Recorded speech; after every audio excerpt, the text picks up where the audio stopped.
Wolfersberger. She's a 24-year-old self-employed digital artist based in Upper Austria with a strong focus on sound design, music composition and motion graphics. She graduated at the University of Applied Sciences Upper Austria in Hagenberg. In her talk, she's going to point out neurological and artistic approaches of synthesis of color and music in abstract artwork, including aspects of holistic perception. In doing so, she will contextualize cross-modal associations caused by trained emotional and cultural aspects, as well as music to color synesthesia. Yeah, thank you for introducing me. Hello together, I'm glad to be here today to present you a topic which really inspires me, and I hope I can fascinate you a little bit too. And before I start to talk about the main content, I'd like to introduce the topic with a little experiment, which was also done at the University of California by Stephen Palmer and his crew. And they analyzed this topic with that experiment. It's just a part, and that you don't have to do something with action, but I will play now 2 different types of music that are samples with about 15 seconds. And what I want you to do in your mind, just think about a color. Just let your imagination flow and think about a color. You know what to do? So good, let's start with the first sample.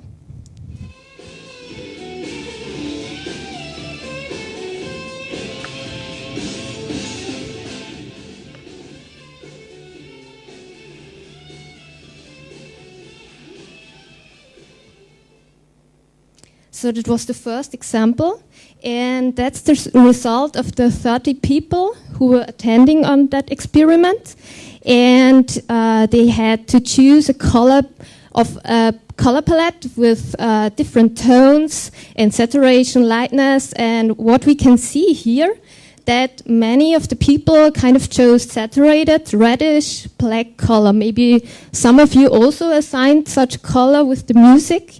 Maybe it's a coincidence, I don't know. Let's check the next sample.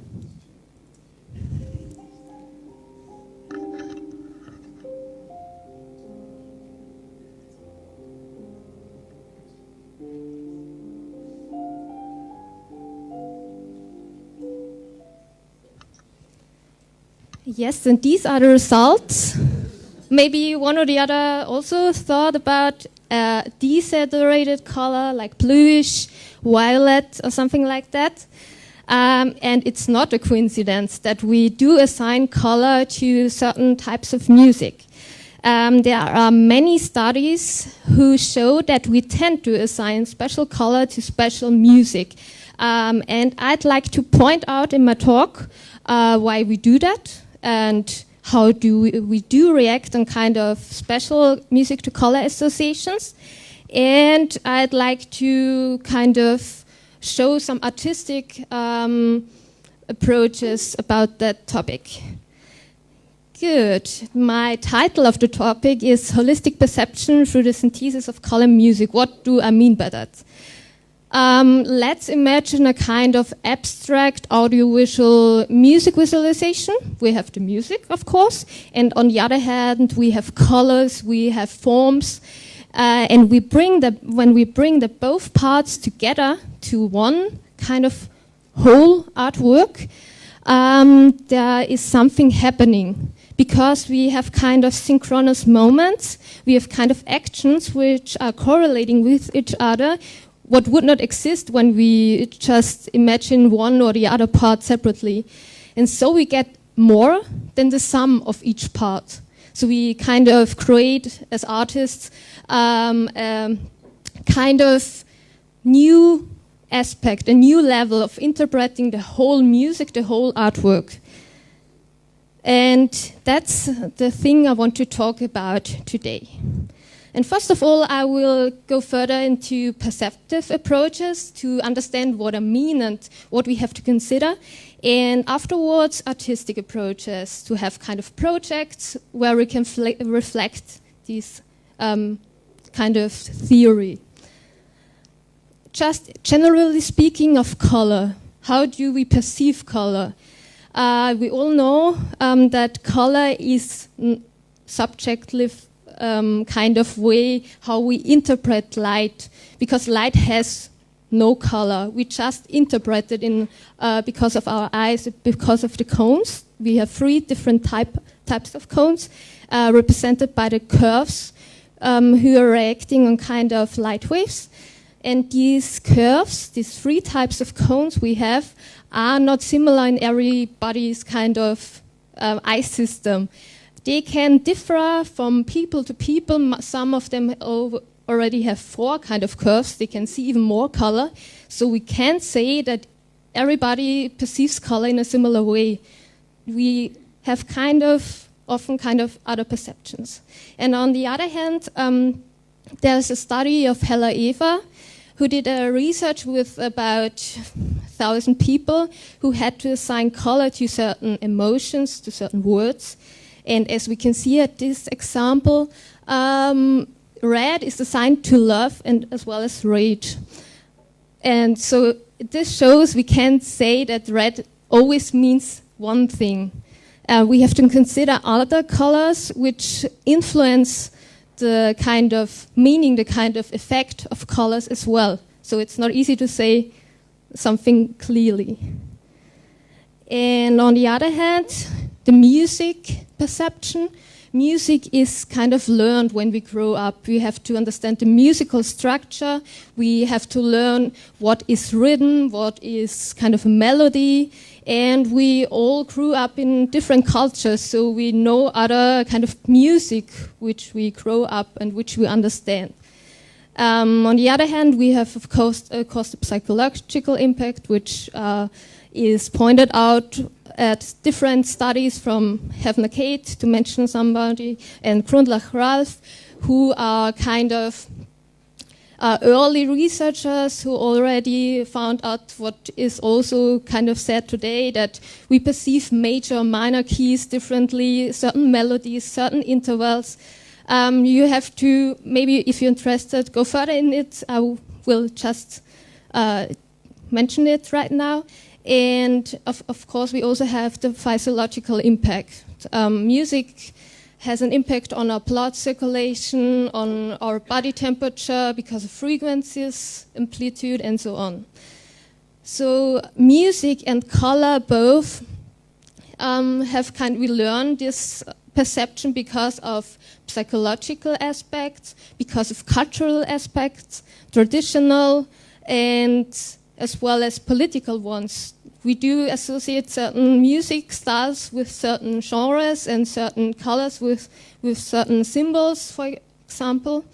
And when we look at the parameters of colors and music as well, we have certain parameters like luminance, tone, saturation, and with music, melody, harmony, and so on. And these parameters do have effect on how we perceive color or music, of course. And 2 researchers, Werner and Marx, who is really important in that kind of area, found out that we have kind of analogies with that kind of different areas. Color as well as music has a kind of intensity, a kind of brightness. Both have dynamic and so on. And Marx as well found out that we tend, because of experience, we tend to relate higher frequencies with brighter colors and lower frequencies with darker colors because we perceive it in nature, like the birds are singing high and are little tiny things and brighter ones for us and so on. And of course with loudness, so brighter colors are associated with louder things and vice versa. And this is the study, or part of the study, which I was introducing at the beginning. That's of Palmer, and they came to the result that color music can be combined through emotion.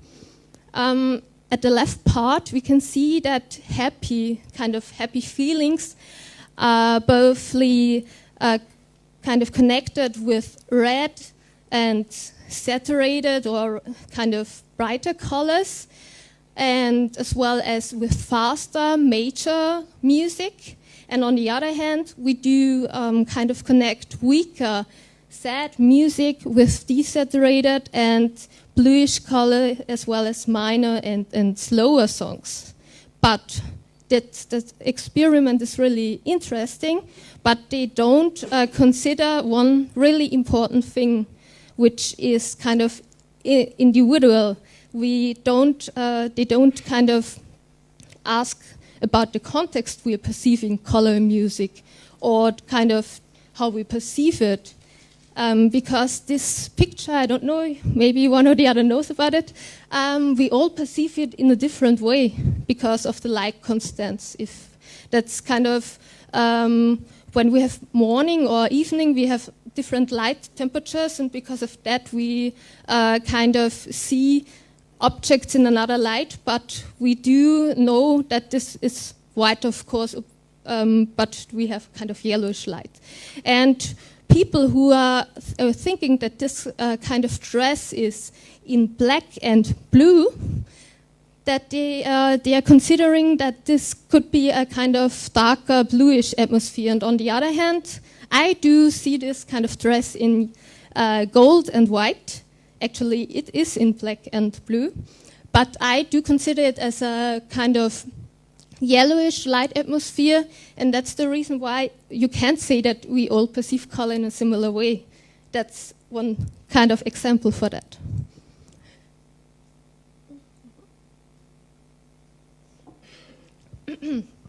And maybe the one or the other heard about synesthesia. Synesthesia is a neurological phenomena, and especially music to color synesthesia in that area. I had the honor to talk with a guy who's a musician, Alexander Koller, and he has this kind of phenomena.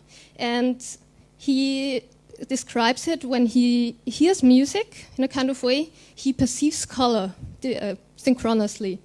And that's not a filter he sees, it's kind of above his head. There are colors which are kind of like fluids when he hears music. He said when he hears a bird, it's yellow for him. He always sees a kind of yellowish thing above his head.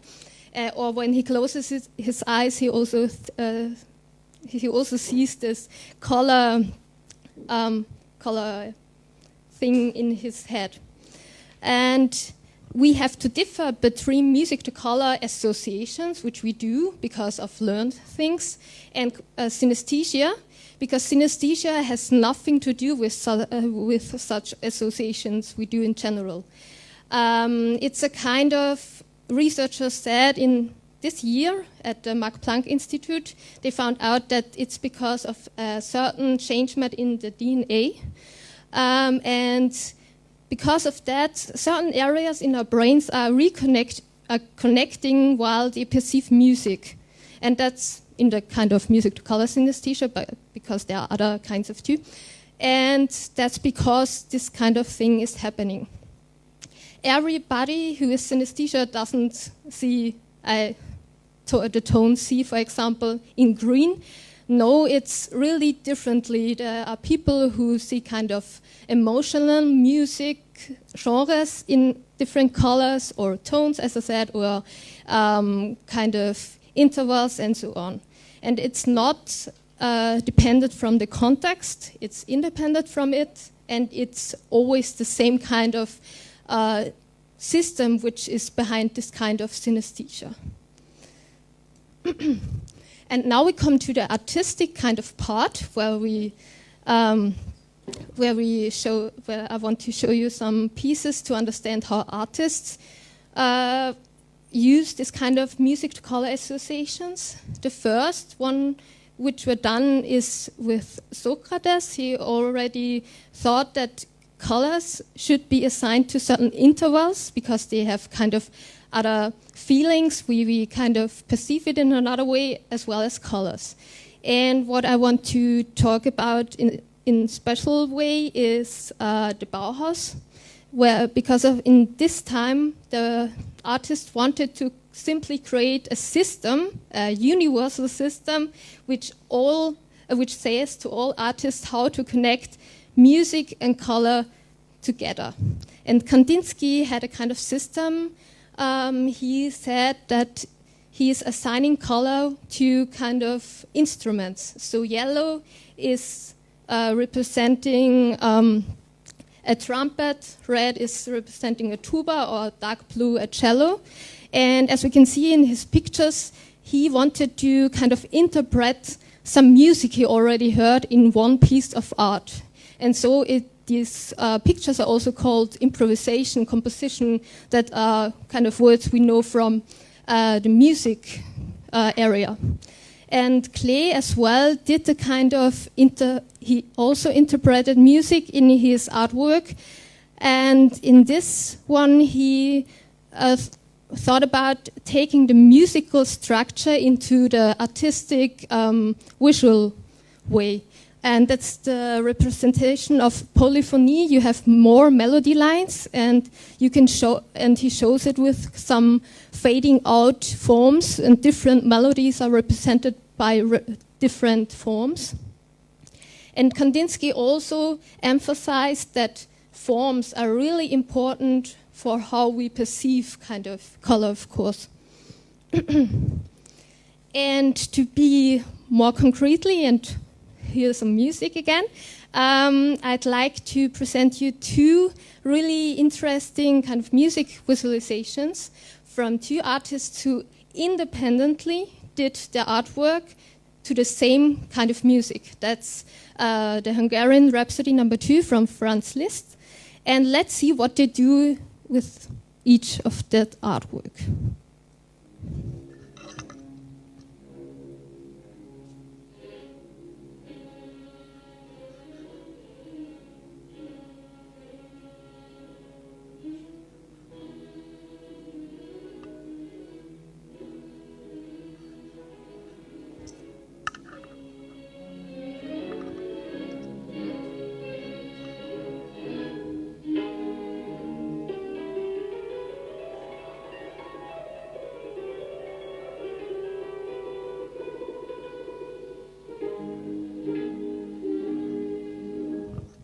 So Oscar Fisching, he kind of tries to create that forms and synchronously animate them to the line of the music, to the melody line, as well. And with the color, he tries to emphasize kind of parts of the music. And some melody lines from the bass you heard, they were kind of positioned at the side, so he also kind of pointed out what is the main line and what is going beside that. And I would say for a kind of other way, we look at Mary Ellen Bute's visualization.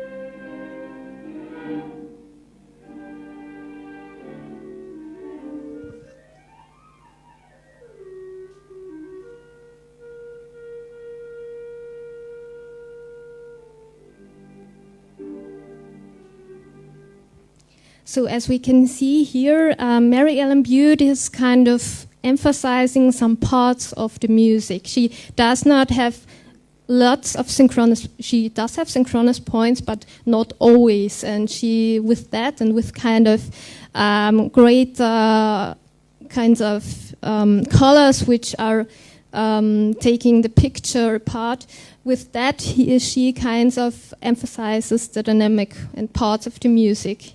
In contrast to Oskar Fischinger. So this is a kind of example where we can say it's kind of the artist who makes the rules and who is interpreting the kind of music. And I especially want to emphasize Melissa McCracken. She's a synesthete. She also has music to color synesthesia. And what we can see here is that she is painting the impression of the music she hears because of the colors she sees. And the left one is cello suite number 1, and she explains it that she kind of perceives the cello melody, the repetitive cello melody, in a kind of this kind of movement, and of course in such bluish violet tones. And on the other hand, the True Love Waits, this picture, that's a piano melody which has a really like holy sound with piano melody which is fading out, and this fading out, she perceives it is like that's the kind of forms are fading out and the color is fading out.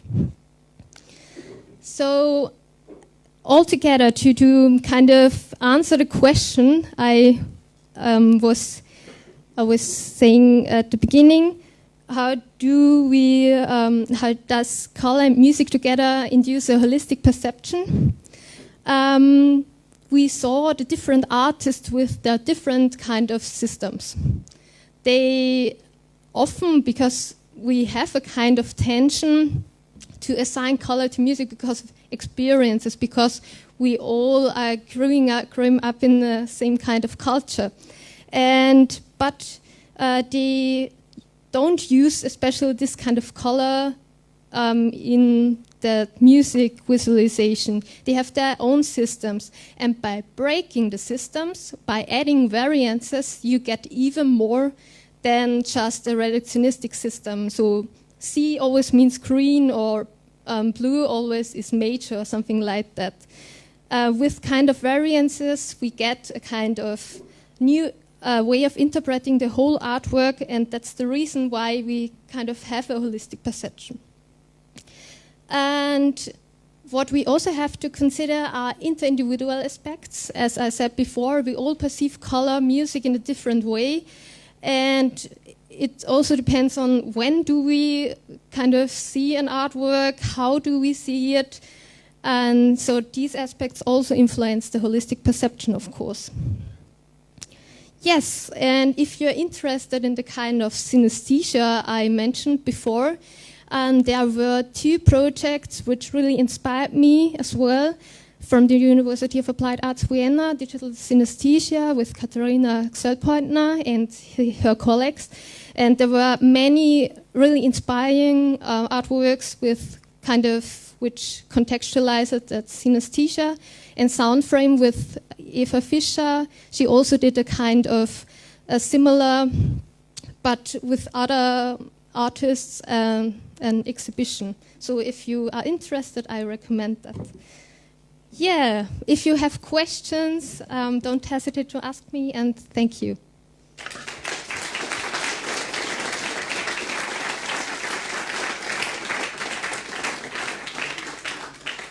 Thank you, Victoria, for this insight into, I think, several aspects of this interesting topic.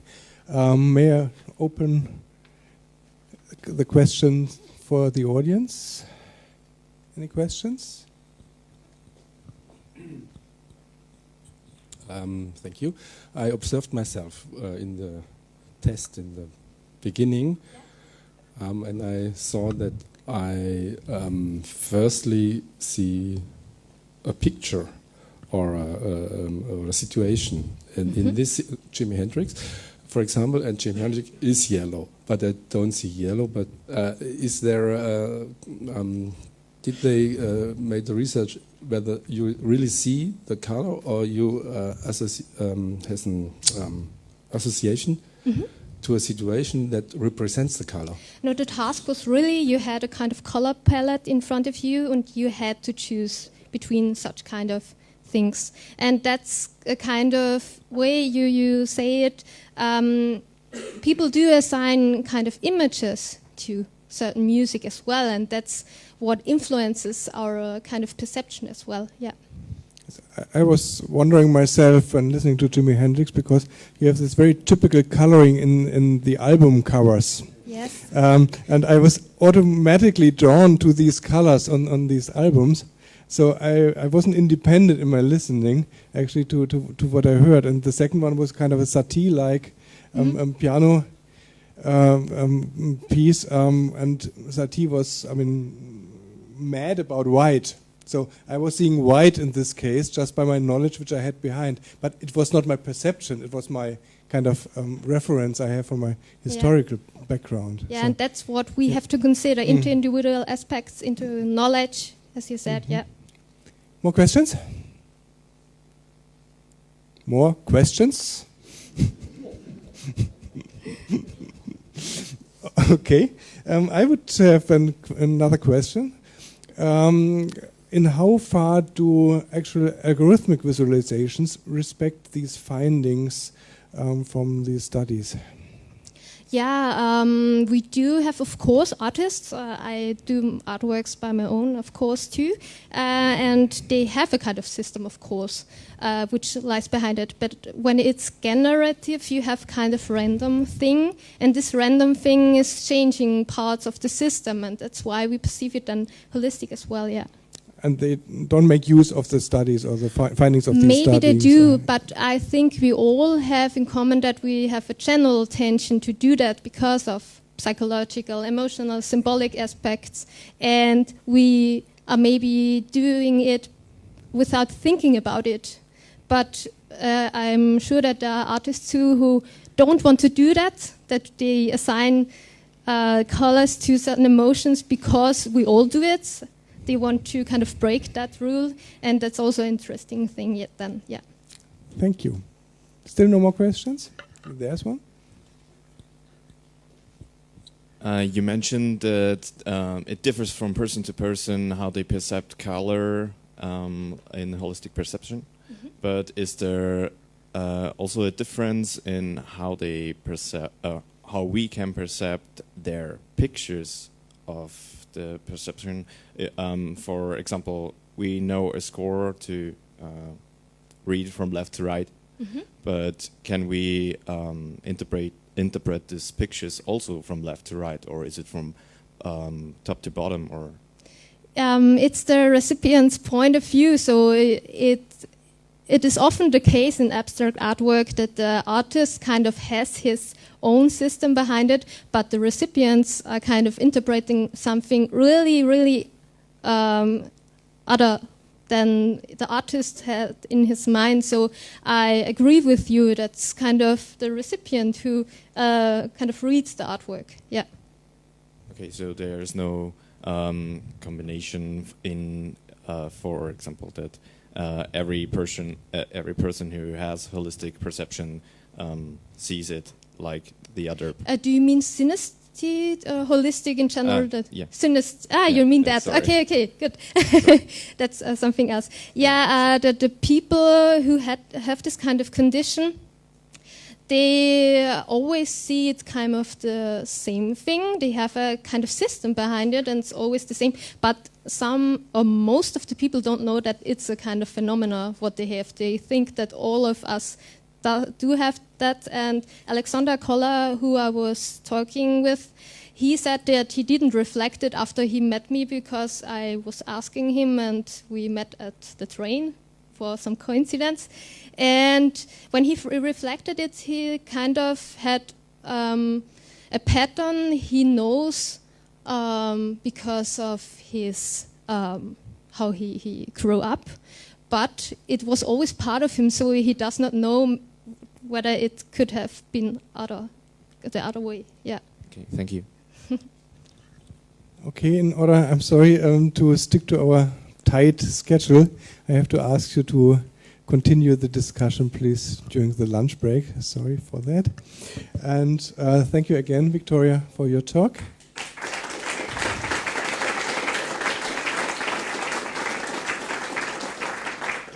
And we will continue with a presentation by Iby-Jolande Varga.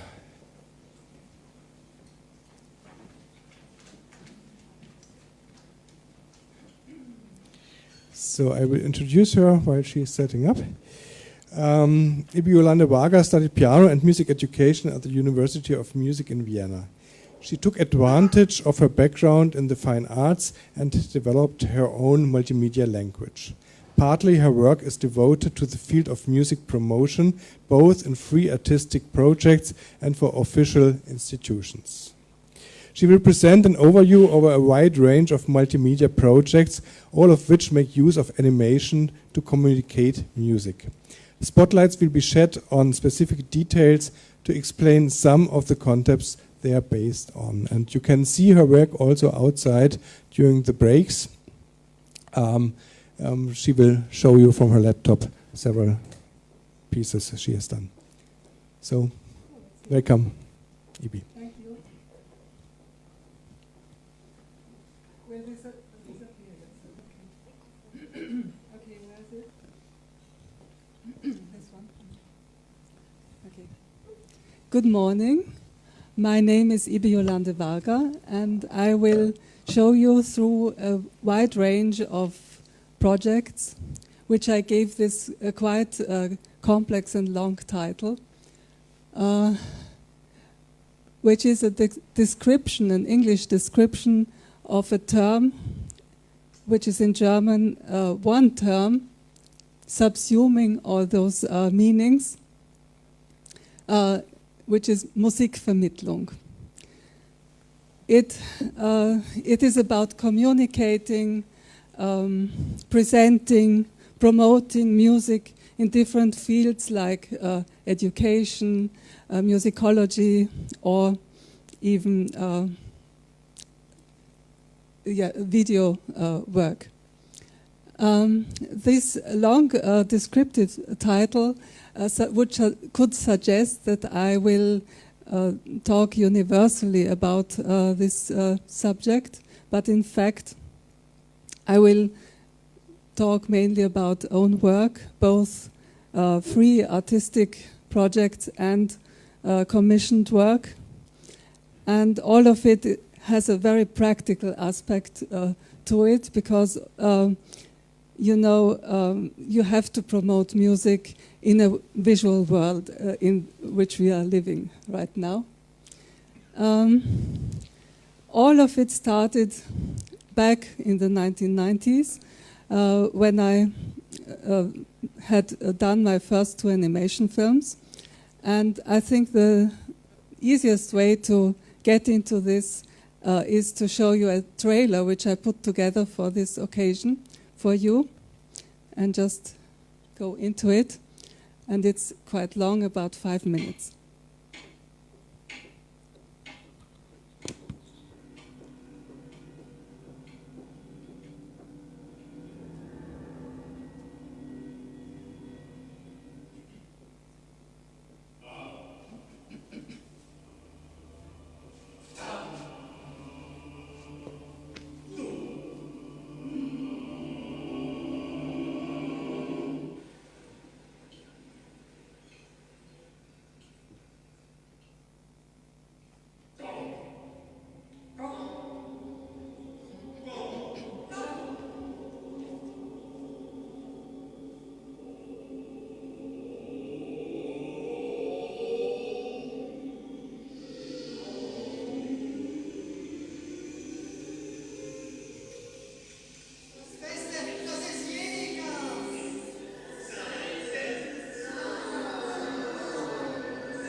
Bitte, meine Herrschaften, da ist etwas sehr Merkwürdiges.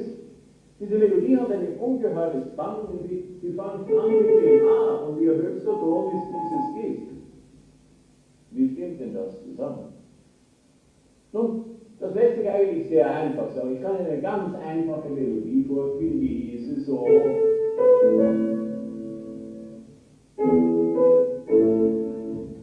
Nicht sehr geistvoll, das gebe ich zu. Das ist aber auch gesagt, sie ist einfach, nicht wahr? Es wird schon interessanter, wenn ich so mache.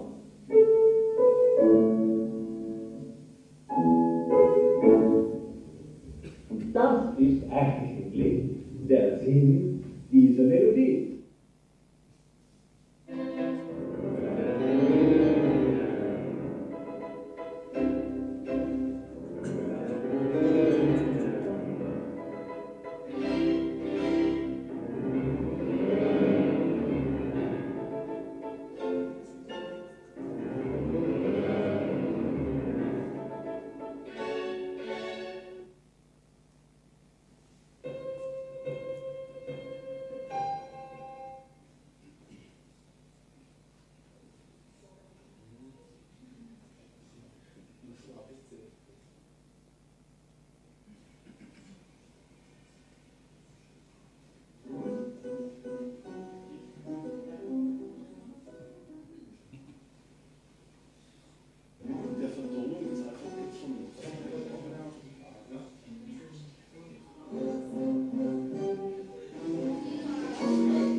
Now I come back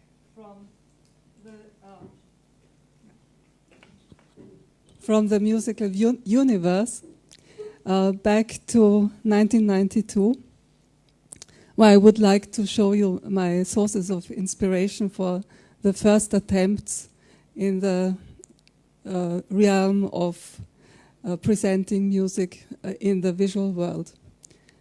I remember, as it would be today, the moment when I saw on TV a show with a classical concert. I think it was a Beethoven symphony.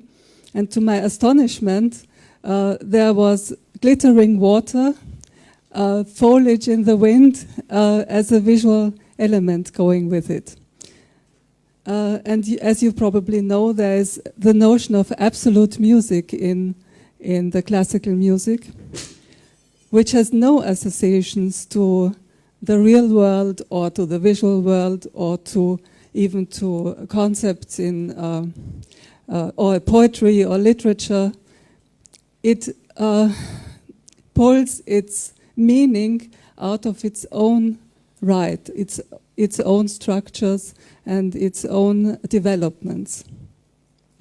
So my question was, back then, what could be the graphical source which a composer would accept to go with his music? And of course, the easiest and first thought was the score itself in the manuscript or in the autograph by the composer himself or herself.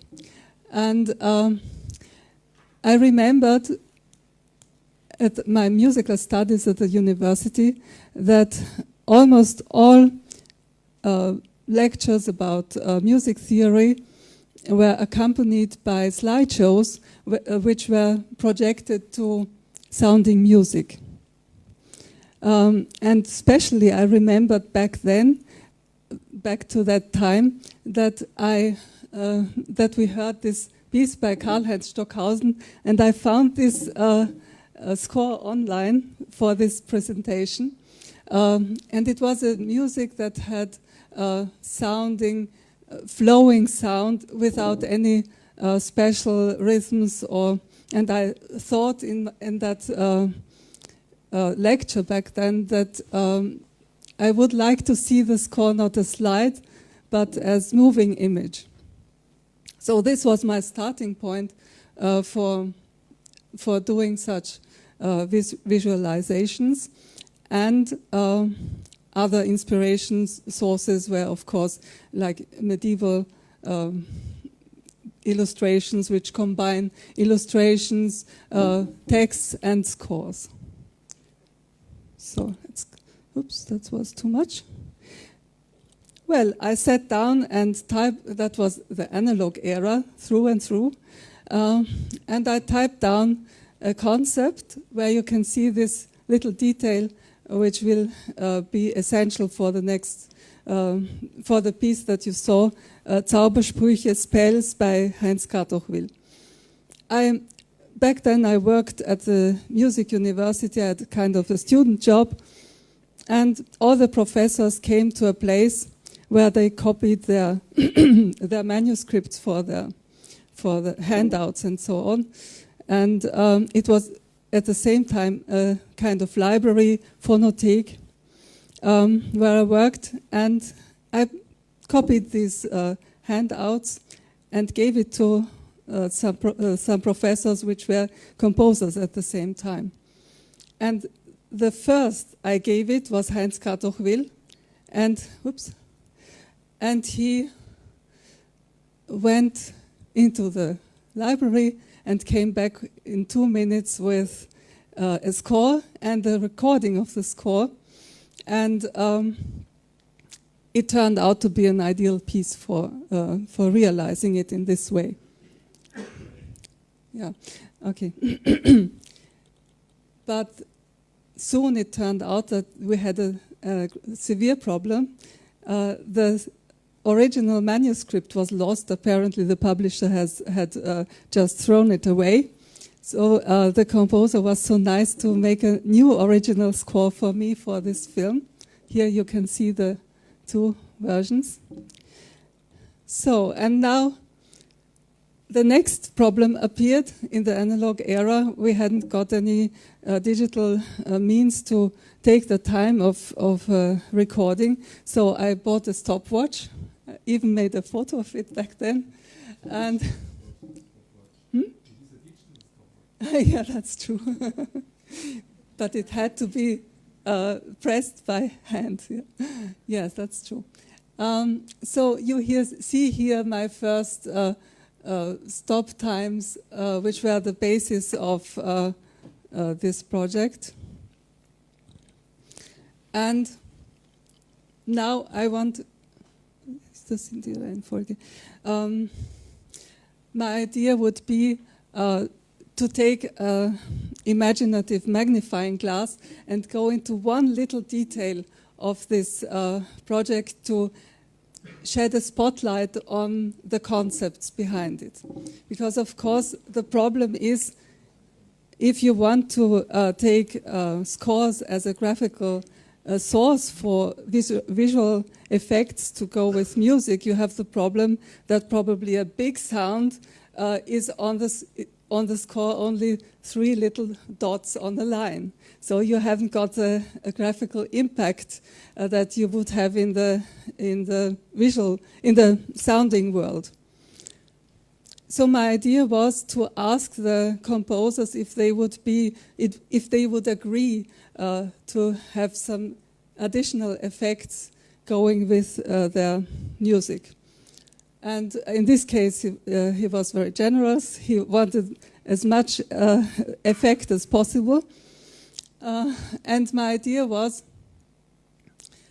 for the first note, for instance, we have a sforzando, which is an emphasis on the first beat.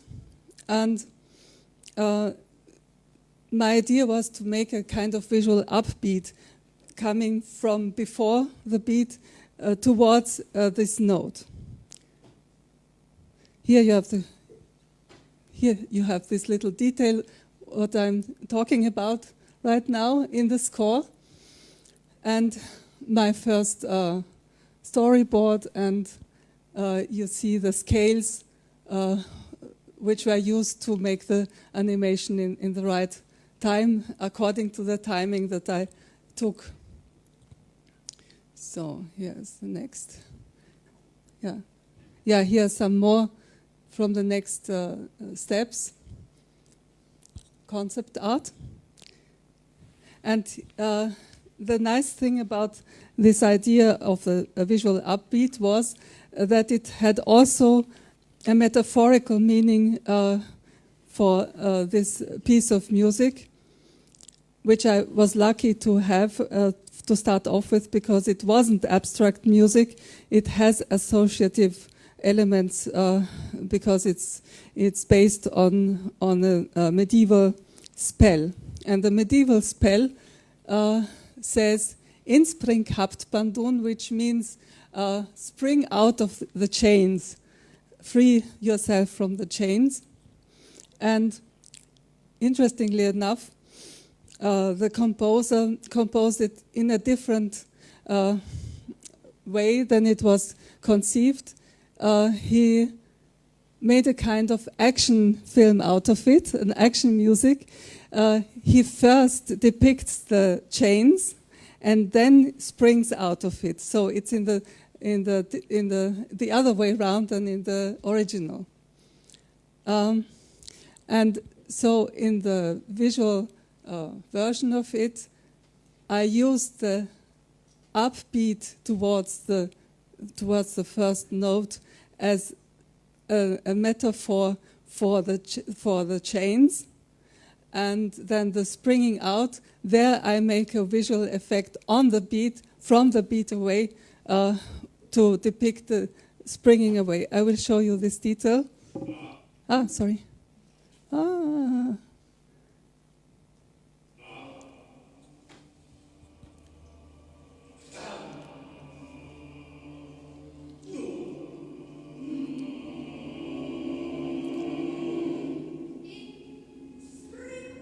Here you have the on the beat.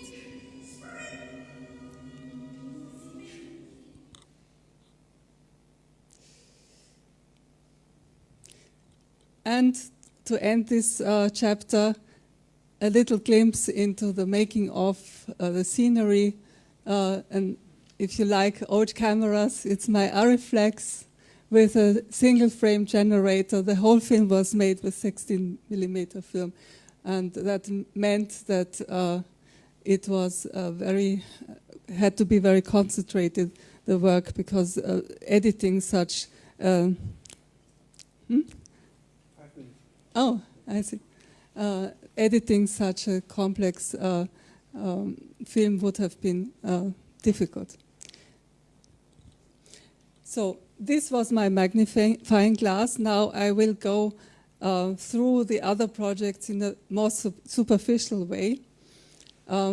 As for the musicology example, I tried to find a minimalistic animation, which at the same time is quite effective to show the concept of this professor, to emphasize what he's saying. And as you see, there are other examples where I have had more sources, like scribbles, some diagrams, and whatever he was more talking about. And here I only had 2 photos to represent the speaker, and here would video, of course, be a very useful source as another element. Here would be one of the examples. I didn't take it into my trailer because it's online anyway, and you could always see it. This would be a musicology example where it's about history, music history, and in this case about film music and the exile. And it has an animated timeline which is based on information graphics, which I developed out of the concepts that I got from the musicologists. And here, that leads me to a little excursion into the world of combining scores and musical graphics with videos, and all of that is very hard at the edge between animation to animation. Most of the scores are just zoomed in or panned, and not even necessarily synchronized with the sounding music, only to show the style of scoring of manuscripts that the different composers have, which is quite astonishing. These are contemporary music. Also, I use this kind of combination in documenting workshops, musical workshops on ancient music or unknown music of female composers, which were banned. It was this year in the nice exhibition at Schönbrunn. Yeah, and now I will jump into the music education, edutainment section. I showed you a little first attempt to a test animation on the lion by Camille Saint-Saëns, his Carnival of the Animals. And I want to show you a different animal here, the poule et coq, the hens and roosters. Here you see the film script is quite long because it is put to the whole score of it.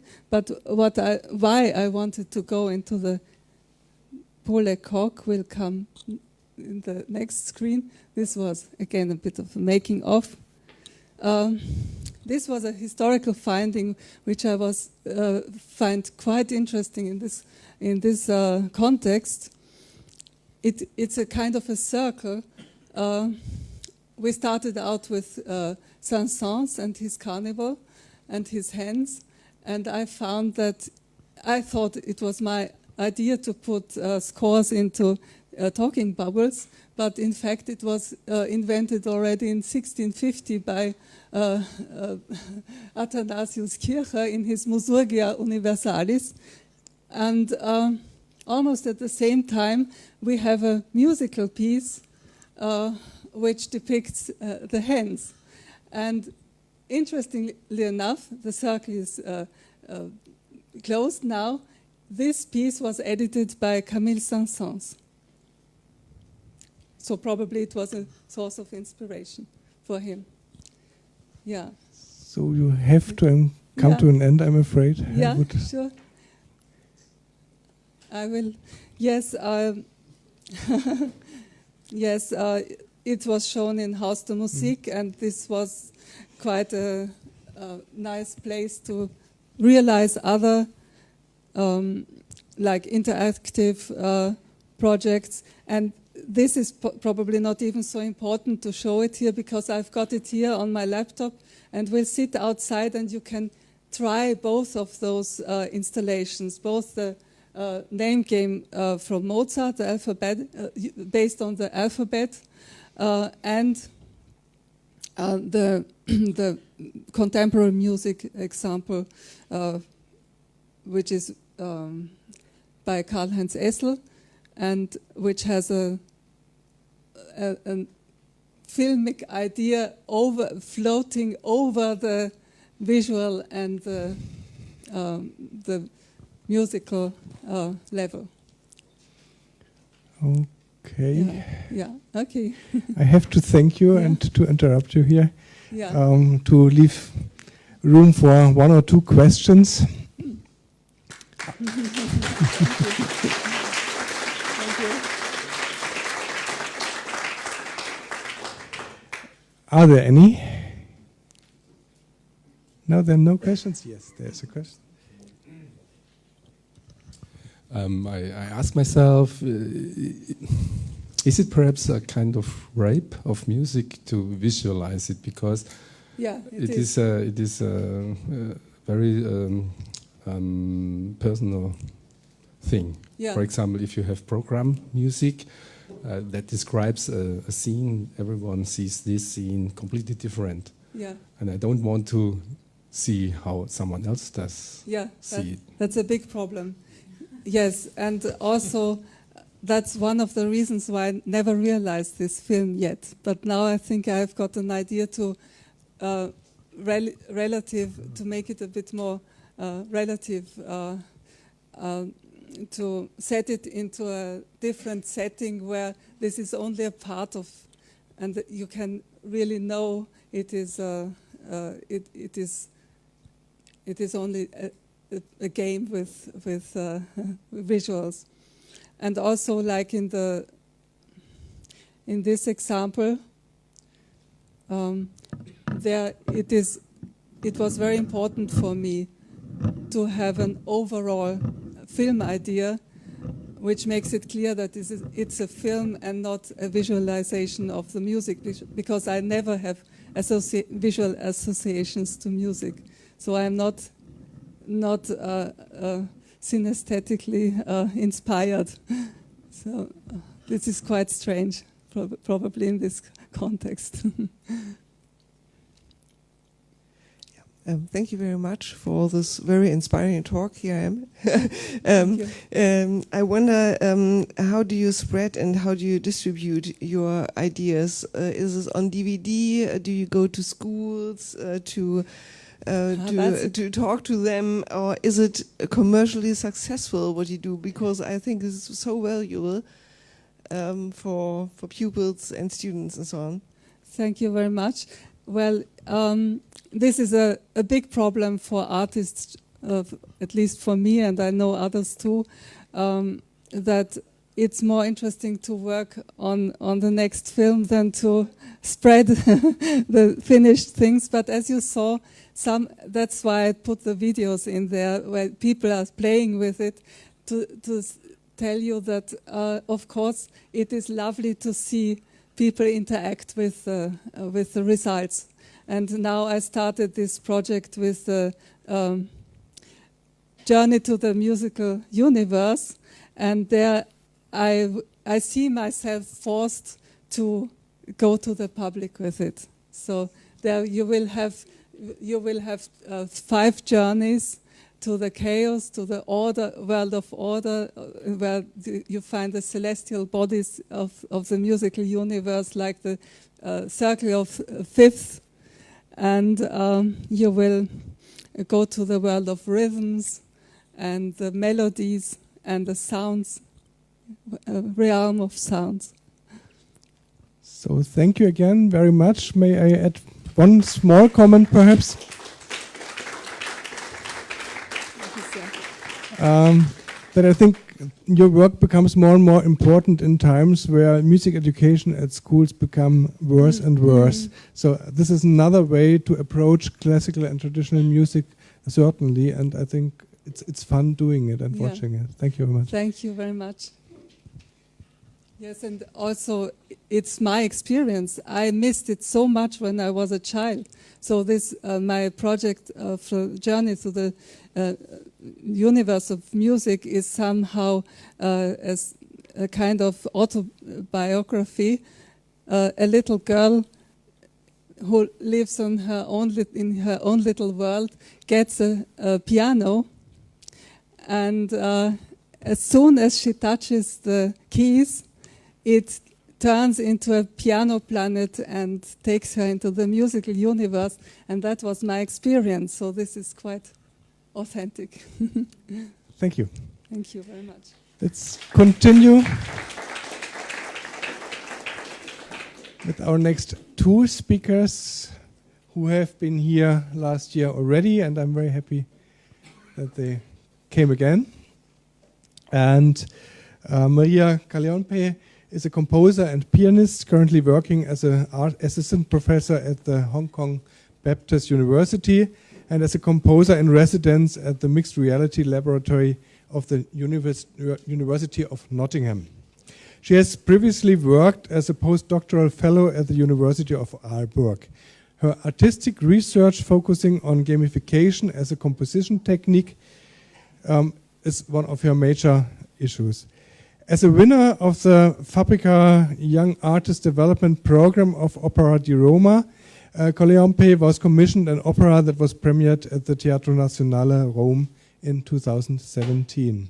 And Hans-Peter Gasselseder is known for his work on immersive experiences at the crossroads of cognitive and cultural psychology. human computing interaction, virtual acoustics, and sound and music production. He has studied and taught psychology, communication science, and musicology and dance science at the University of Salzburg and the Aalborg University. Currently, he is finishing his PhD thesis, re-dramatizing the game orchestra at Aalborg University. I don't think I have to introduce your presentation, so please. Yes, thank you very Just start. Thank you.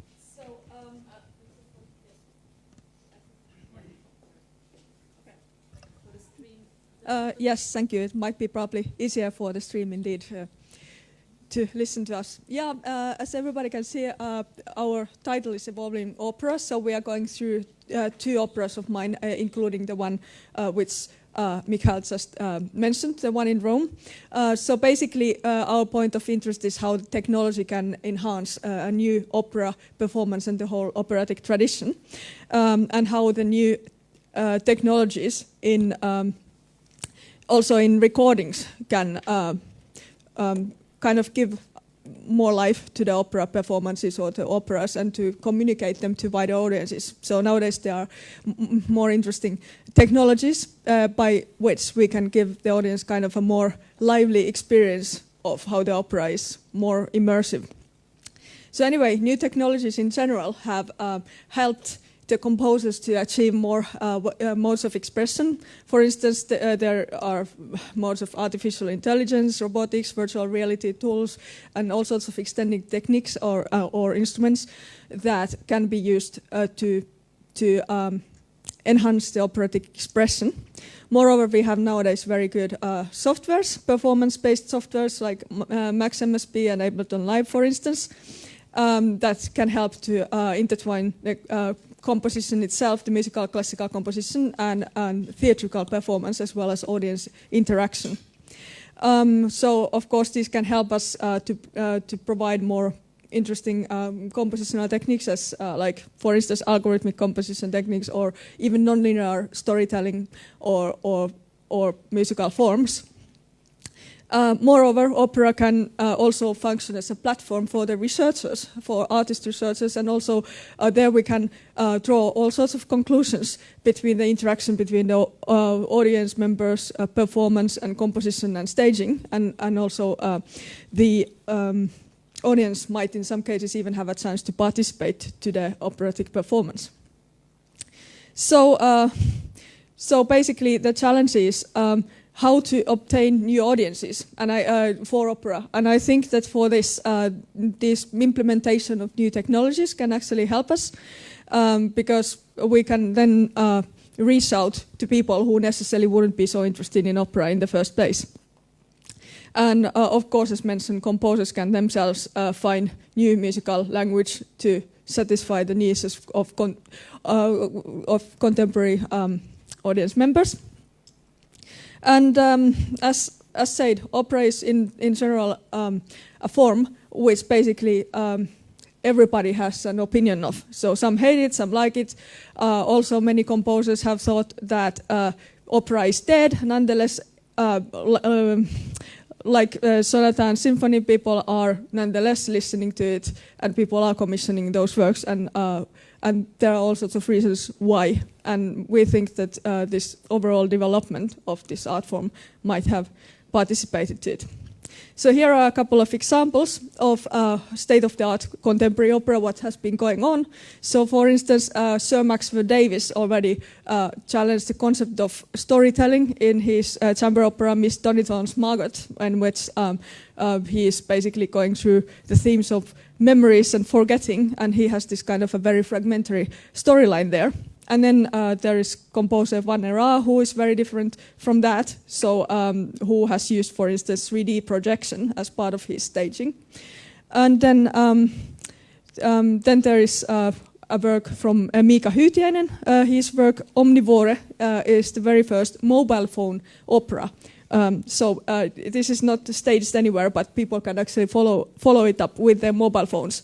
And the composer has stated that the point is anyway not to have hi-fi speakers or anything, but one should be able to listen to it, for instance, when standing on a bus stop and standing there with wet socks in a slush.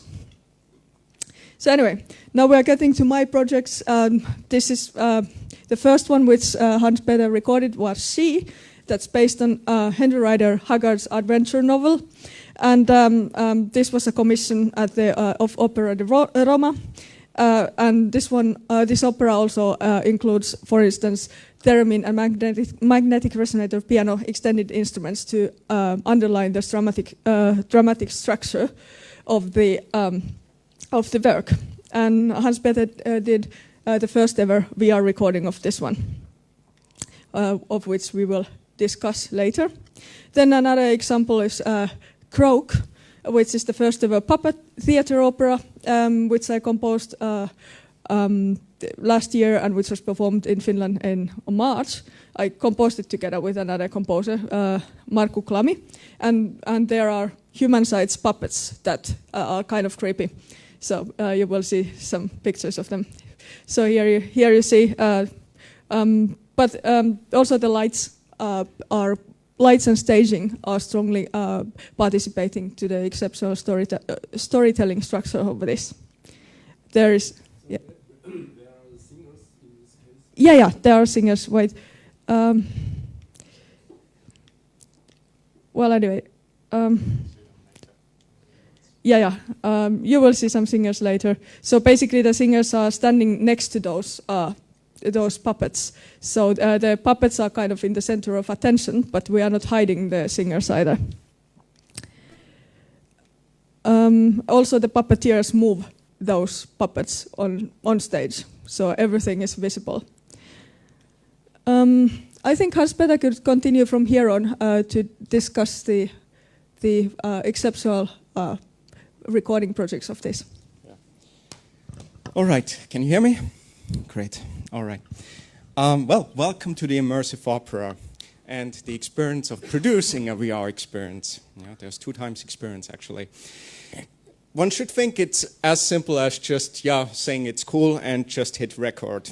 Unfortunately, it's not just like that, whereas many productions nowadays in VR think it should work like that. It's kind of funny.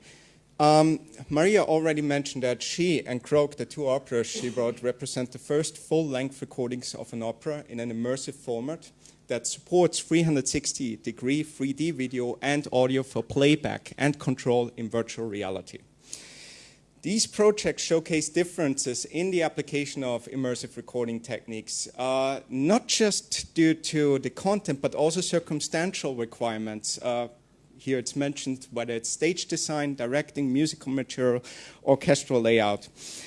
Basically, for the recording, we had the idea of providing an immersive experience that is informed by my scientific work in cognitive psychology, but furthermore also to, from a technological point of view, to maintain as high compatibility as possible with legacy as much as next generation formats. This means thinking here of channel-based formats, if we are in the audio domain, and also in object domains, basically.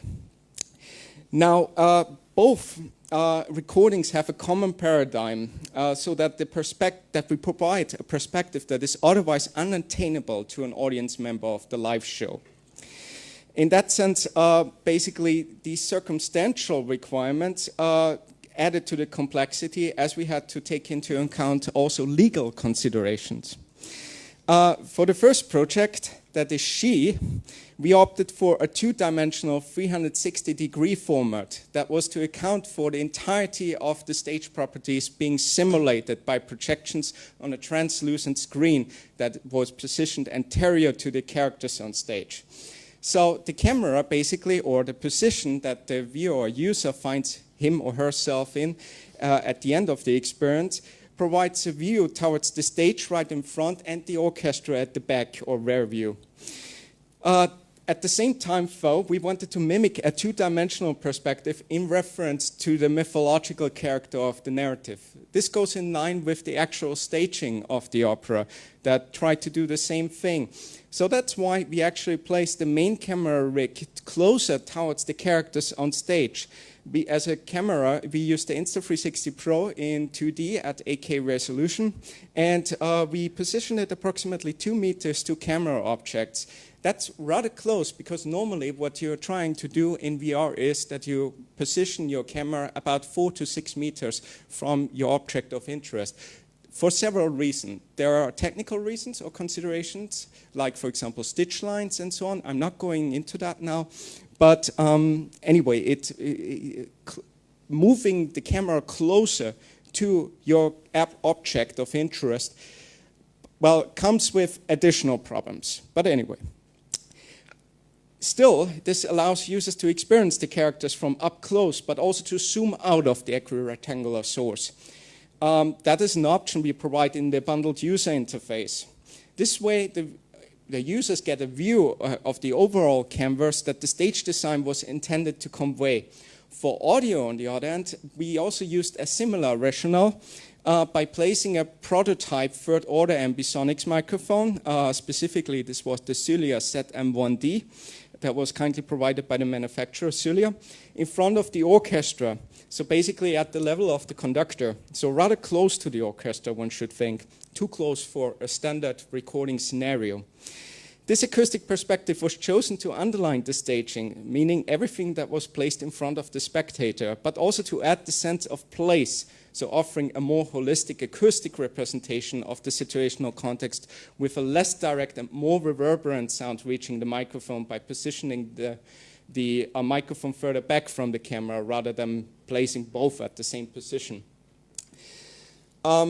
So at the same time, recording in ambisonics allowed us to focus on different sound sources during post-production, but also doing real-time playback. Basically, in the final product, it is possible for the user to move the head towards let's say, one of the special instruments that was used during this opera, the magnetic resonator piano, at the left side of the orchestra pit. So whenever the user turns its head toward that instrument, it will sound more prominent in comparison to the overall balance of the orchestra.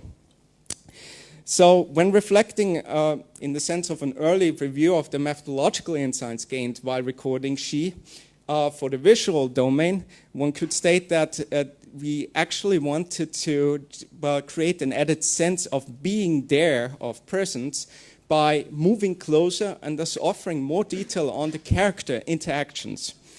For audio, on the other hand, we opted for the counter approach, which seemed most effective by moving further away from the scene and subsequently adding a holistic sense of space and situational context. Here are a couple of pictures and whatever text I skipped in the meantime. Yeah, well, here we are already at Croak. Well, the next production got this wonderful and enticing name, Croak. I hope that doesn't represent the actual quality of the recording. Basically came along with different kind of requirements. Basically, whereas the staging of She necessitated a two-dimensional approach with added depth, let's say for the sake of supporting the sense of involvement as much as being there, the production of Croak posed a challenge in the opposite direction, as that it made little use of stage properties. Characters moved a lot on stage. They also explored the depth of the stage to a large extent. Then the additional complication being that we had life-size puppets that were controlled by puppeteers, and there were singers on stage too. There were dancers as well, and there was a choir on the left side. You could imagine the confusion. All right, so somehow for video recording, especially in VR, where you're always presented with, let's say, 110, 120 degrees field of view on your headset, you kind of have to account for the size of the stage and how close you want to be to the characters, and that you actually still get the sense of how those characters interact, how they belong to each other, and also agency in itself, basically, because we had, for example, free acting representations on stage that represented one single character. So one puppet, which is the character, represented by singer, puppeteer, dancer, for example. Now this basically necessitated a different kind of setup than in She. Rather than positioning the recording gear close up and far off, so close up for the visual and far off for the audio, we opted for a wide and more distant view of the stage and embraced the depth by means of a three-dimensional video. At the same time, we wanted to obtain a more surrounding audio experience. This would allow spectators to differentiate the suggested layers of diegesis that are inherent in the puppet theater, where the representative characters, as mentioned before, are accompanied by puppeteers, singers, dancers, and so on. Croak tries to create a sense of segmentation of these different hierarchical diegetic layers. The puppets are commonly positioned in the mid-front, the singers at the side edge of the stage, and the puppeteers are further behind the former two. So a three-dimensional video in 360 degrees enabled spectators to differentiate these hierarchical layers. In addition, another complexity specific to Croak posed the stage lighting, which varied in color and in combination with the shadows cast by the puppets caused interesting reflections onto the sides of the rear of the concert hall.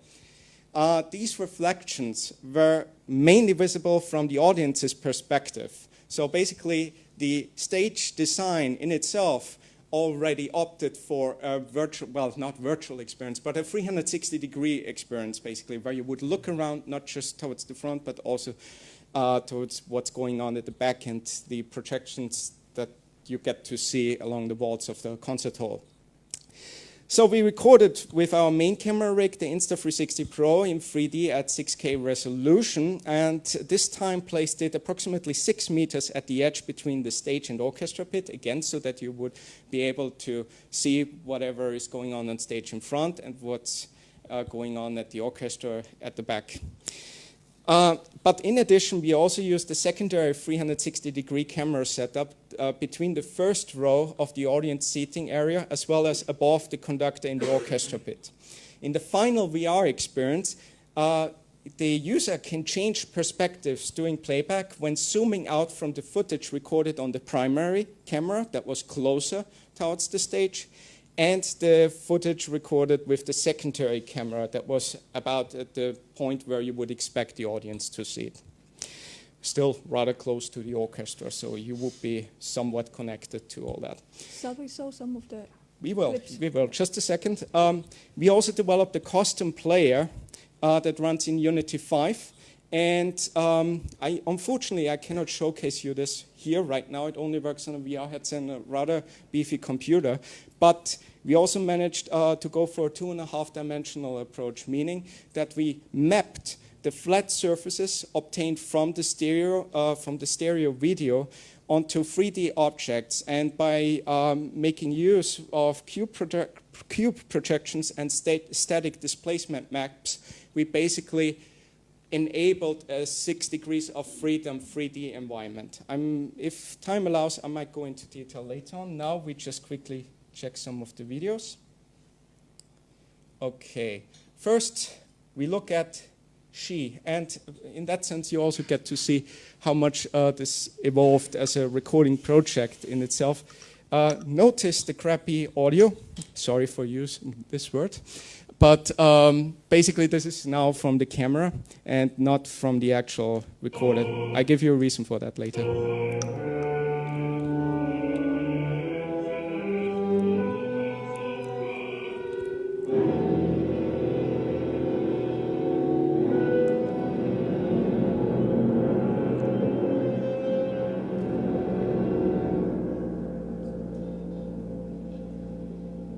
So this should give you an idea as for, how this actually works.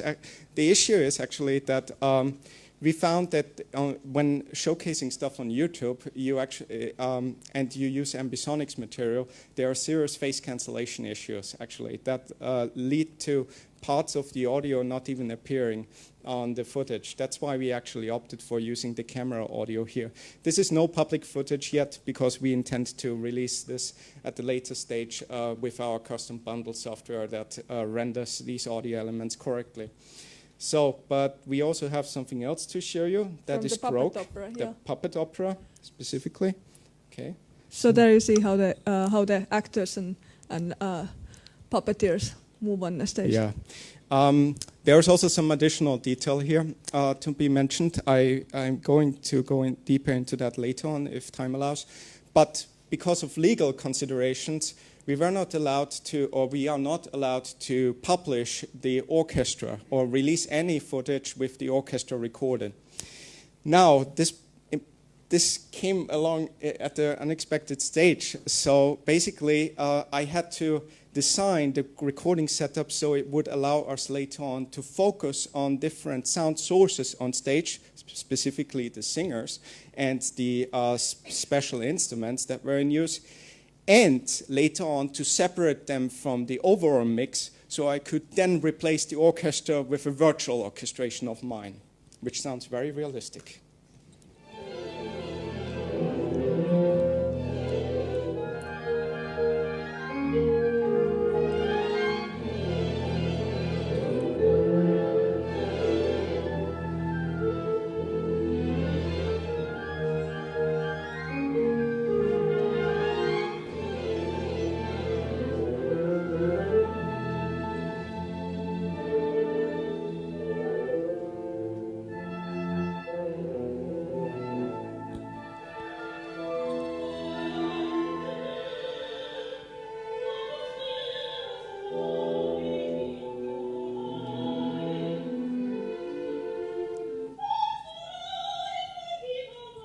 Voice only.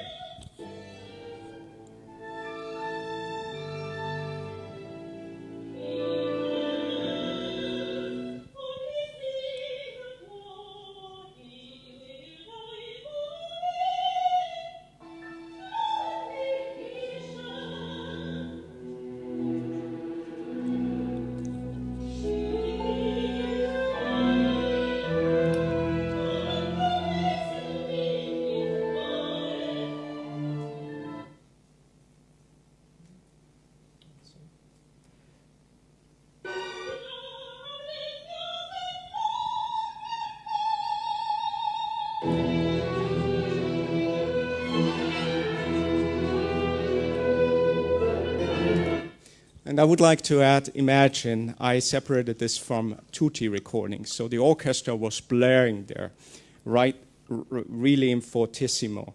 And all the microphones for, well, the director's special wishes were placed behind the orchestra. Imagine having your microphone right over the orchestra and trying to separate the voices from that mix. With any other microphone setup, this is, well, a horror scenario, basically. But with the help of a third-order microphone system, you actually are able to focus on these individual sound sources and later on can spectral edit them and separate the voices from the actual accompanying orchestra. Okay, I'm gonna wrap this up now because I think we only have about 8 minutes time for questions, and I'm sure there are numerous. 2 minutes time. Well, our clocks, they were in that sense. Basically, what was important here was to consider the individual requirements of each production and the associated genres as well. And it's important for VR productions to establish guiding markers of the diegesis between what I call here the meta-virtual, which is the depiction of the stage performance, and its infra-virtual realm, informed by the nature of the physical environment, meaning, for example, the concert hall. If made aware of these roles on an implicit level during initial contact with the content, users are more likely to recognize the meaning structures and the actions on different layers of abstractions.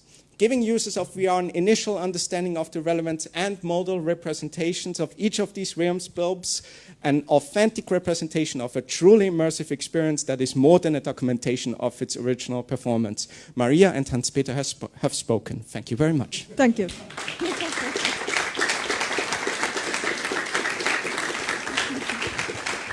Thank you very much, Maria and Hans-Peter, and I would have loved to hear more from you about this, but yes, as I said before, our schedule is quite tight. I think you touched some issues which many people here regard, because I mean there's still this very open field of ambisonics recording, how to do it, how to convert things, how to use it in combination with the camera, with 360-degree videos. And so I would open questions, 1 or 2 questions for the audience. Are there any?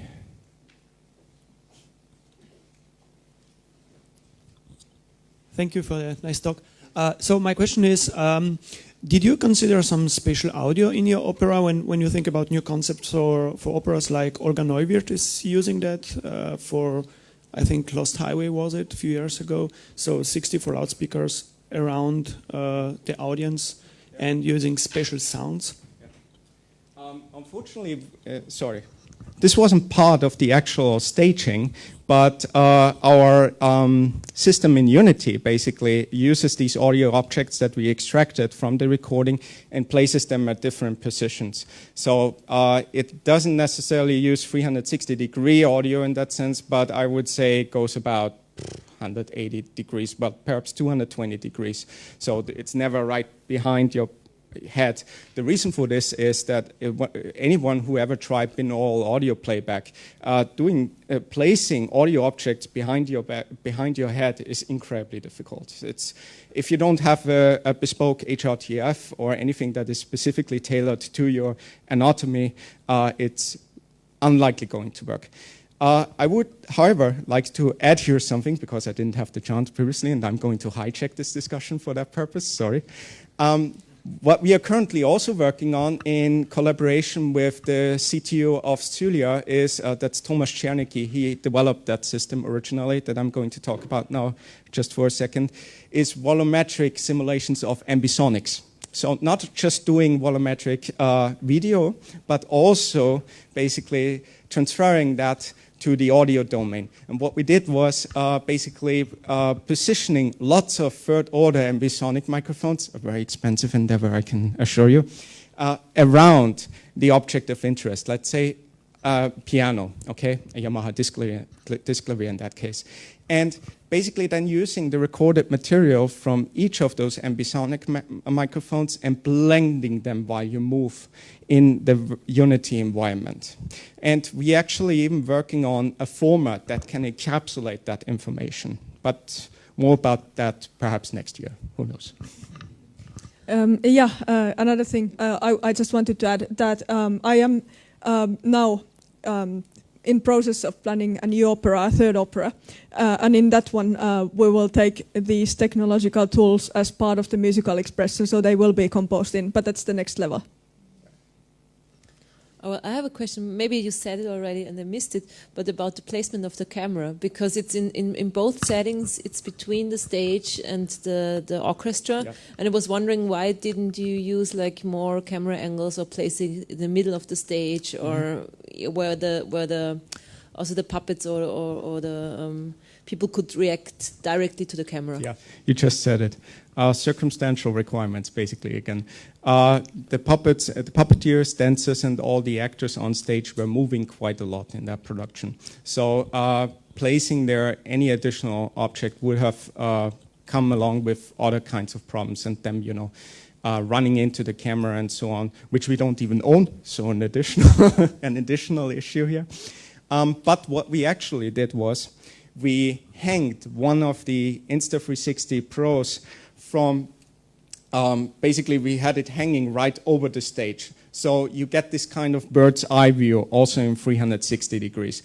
It worked to some extent, but I would only offer that additional perspective for certain scenes, especially those that are properly lit, that also profit from what I mentioned earlier, that they had these projections along the concert hall.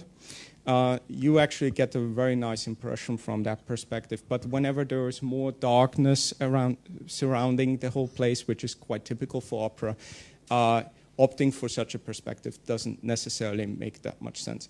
But yeah, I would say the next step probably will be to attach miniature VR cameras onto some of the actors on stage, and thanks to stabilizing features that are available nowadays, I could very well imagine implementing something like that into the software so that you actually get to see the perspective of, let's say, the singer or the dancer, any of those actors.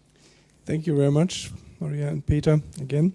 Thank you for taking the trouble coming from Hong Kong to here, a long trip for just half an hour talk, and of course a very interesting program around. I have to make some remarks to the organization here. We prepared lunch for the speakers right in front of the door and people who are registered for lunch and dinner today. So I have to ask all the other people who haven't registered to go to our cantina and take their usual lunch as normal school days.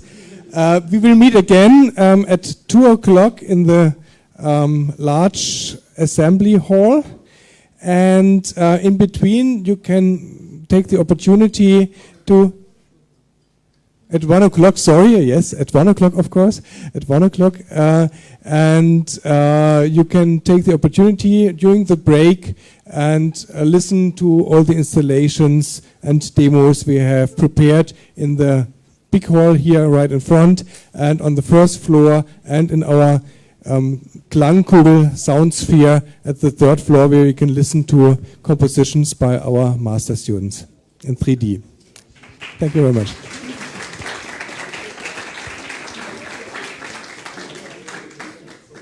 Danke, tut mir leid. Kein Problem. Kein Problem. Du hast 20.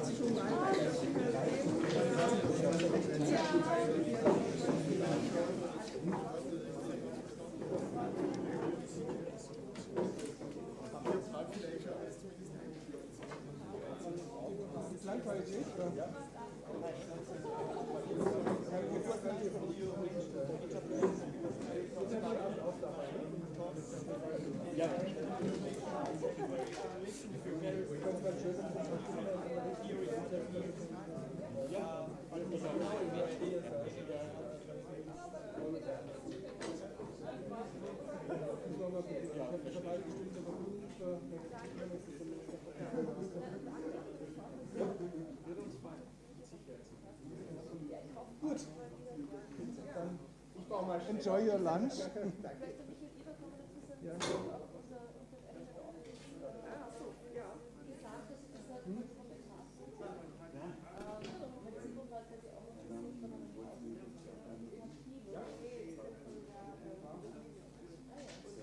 Hamburg?